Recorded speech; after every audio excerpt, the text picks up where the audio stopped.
आज प्रश्नावली 4.2 का क्वेश्चन नंबर 5 को हम हल करते हैं। तो क्वेश्चन नंबर 5 इस प्रकार है। एक समकोण त्रिभुज की ऊंचाई इसके आधार से 7 सेंटीमीटर कम है। यदि कर्ण 13 सेंटीमीटर का हो तो अन्य दो भुजाएं ज्ञात कीजिए। तो यहाँ पर अब हम इसको किस प्रकार से हल करेंगे। हमको यहाँ पर दिया है समकोण त्रिभुज, तो इसका हल करते हैं हम।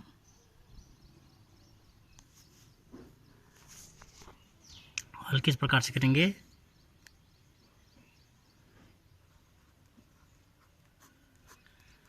सबसे पहले हम एक समकोण त्रिभुज बनाते हैं।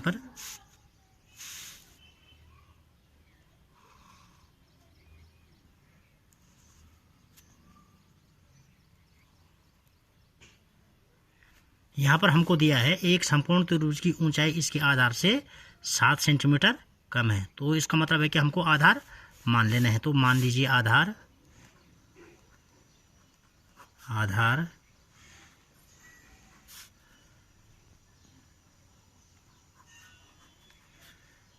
बराबर x। आधार क्या मान लिया हमने, x। अब प्रश्न के अनुसार जो ऊंचाई है वो आधार से 7 सेंटीमीटर कम है। तो इसलिए प्रश्न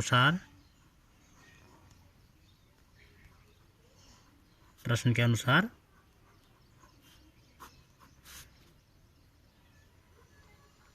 ऊंचाई बराबर, अब कम है तो इस x में से हम क्या करेंगे, 7 को कम कर लेंगे। तो आधार माइनस, कम के लिए माइनस। तो आधार हमने x मान रखा है, ऊंचाई हमारे पास 7 है, तो ऊंचाई हमारे पास ये आ गई है x माइनस 7। इसके बाद हम और दिया है कर्ण हमको इसने यहाँ पर क्वेश्चन में दिया हुआ है,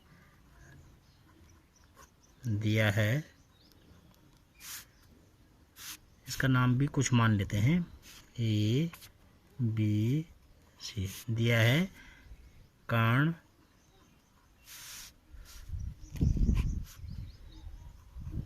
AC बराबर 13 सेंटीमीटर। अब हम यहाँ पर क्या करते हैं, त्रिभुज ABC में, जो हमारे पास त्रिभुज ABC है, इसमें पाइथागोरस प्रमेय का प्रयोग करते हैं। तो त्रिभुज ABC में पाइथागोरस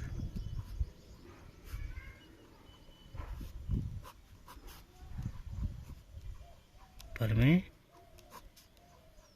से समकोण त्रिभुज लिख देंगे। आप हम समकोण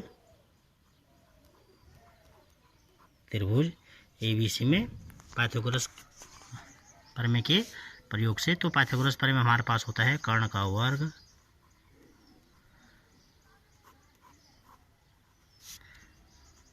इक्वल टू आधार का वर्ग प्लस लंब का वर्ग। अब देखिए हमको कर्ण दिया हुआ है 13 सेंटीमीटर, आधार जो ये x है ये हो गया आधार, ये हो गया ऊंचाई, और ये हमारे पास हो गया कर्ण त्रिभुज ABC में। तो आधार हमारे पास है x, तो x का वर्ग, लंब हमारे पास है x माइनस 7, तो इसका भी वर्ग। हम जानते हैं कि 13 का वर्ग 13 गुणा गया 13, और उसको गुणा करके आता है 169, और ये x का वर्ग ऐसे ही होगा। प्लस अब यहाँ पर x माइनस 7 में फॉर्मूला लगेगा a माइनस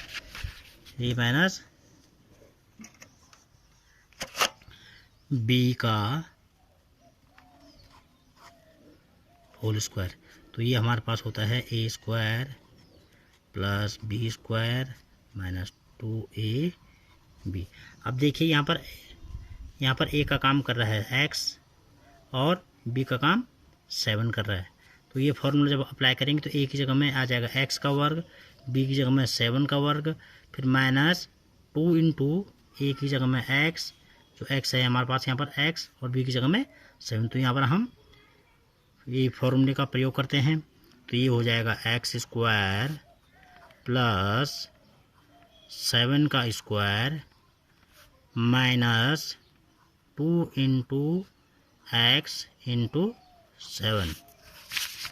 तो ये हो गया हमारे पास X square plus X square, 7 का स्क्वायर होता है 49 माइनस 2 7 जा 14 एक्स। यहाँ है हमारे पास 169।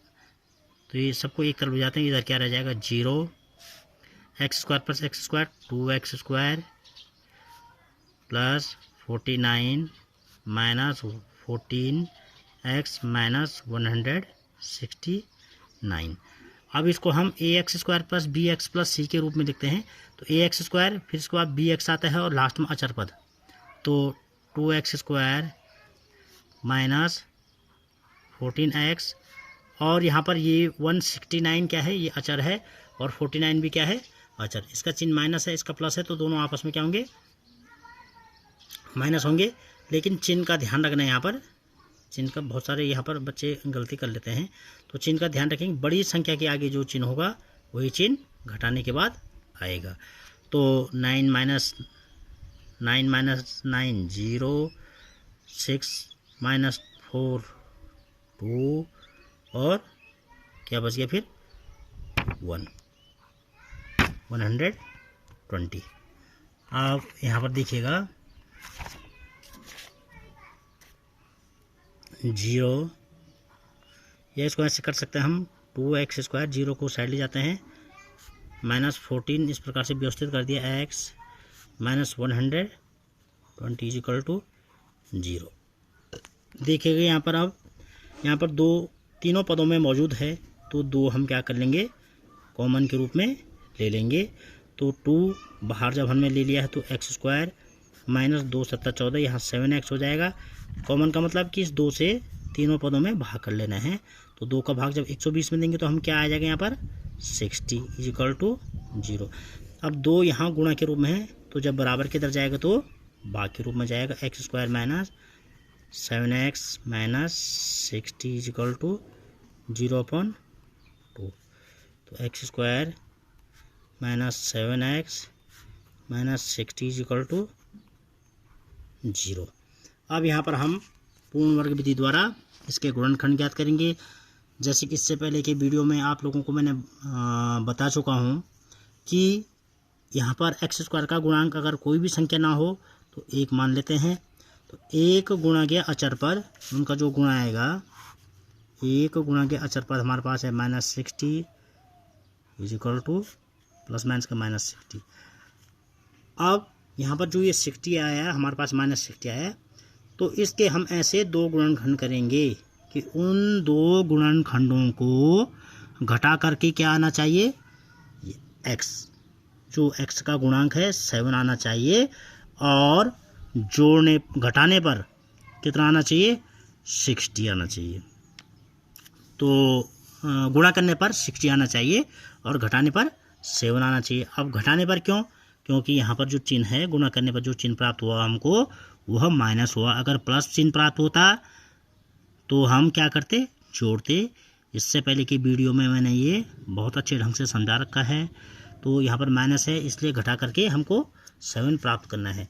तो यहाँ पर तो सिंपल सा हमको मौखिक भी ये इसके गुणनखंड बता सकते हैं कि किन 2 गुणनखंड को हल करके ये माइनस करके 7 आएगा और गुणा करके 60 आएगा। तो 12 पंजे 60, 12 और 5 को अगर मैं गुणा करता हूँ तो हमको 60 मिलता है, और 12 में से अगर मैं 5 को घटाता हूँ तो हमको 7 मिलता है। तो यहाँ पर बहुत ये इजी सा क्वेश्चन यहाँ पर ये बन गया इसके गुणनखंड के रूप में यहाँ पर।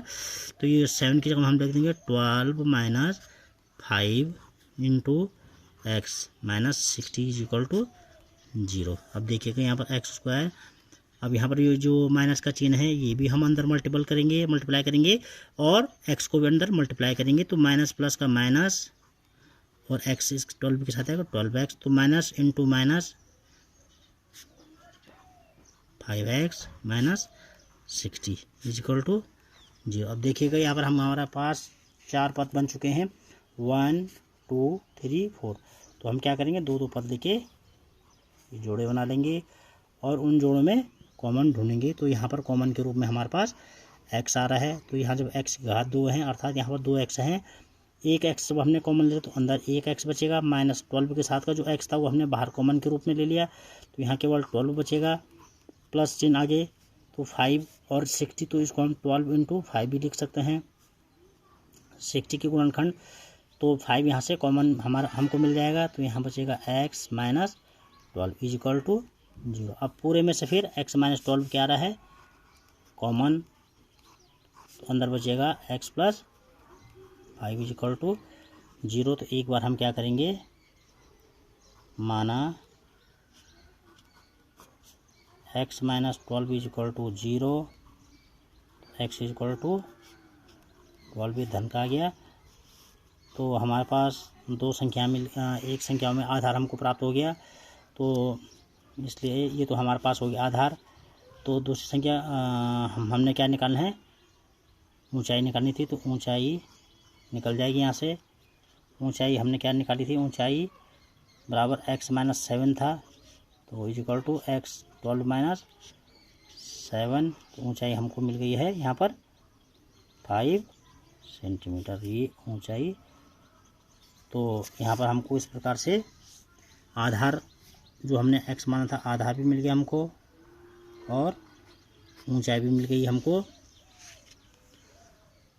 अधिकतर क्वेश्चनों में जहाँ पर समकोण त्रिभुज के रूप में हमको कोई प्रश्न दिया रहता है तो वहाँ पर पाइथागोरस प्रमेय का इस्तेमाल होता है।